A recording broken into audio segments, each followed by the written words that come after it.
মাননীয় মুখ্যমন্ত্রী শুভেন্দুদা যেভাবে দেশটাকে উন্নয়ন করার চেষ্টা করছেন দেখে খুব ভালো লাগছে। মনে হচ্ছে যে জনসাধারণ এবার ভোটটা ঠিক জায়গাতেই দিয়েছে।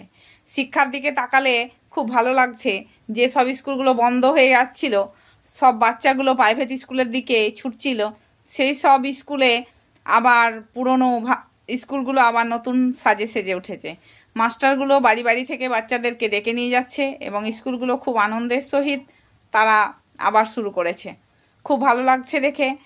আমাদের স্বাস্থ্যর দিকে তাকালেও ভালো লাগছে, হসপিটালগুলো আবার নতুন সাজে নতুন রঙে সেজে উঠেছে, সমস্ত সুব্যবস্থা আবার চালু হলো।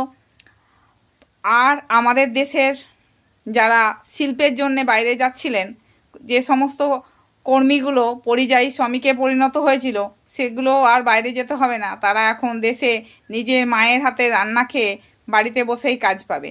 শিল্পের দিকে তাকালেও আমাদের খুব ভালো লাগছে। জলে চলছে আমাদের ট্রেন, ভাবুন আমাদের দেশটা কত উন্নত হয়ে গেল। খুব ভালো লাগছে দেখে। বিজেপি সরকার জিন্দাবাদ। আমার সঙ্গে কে কে একমত কমেন্টে অবশ্যই জানিয়েন।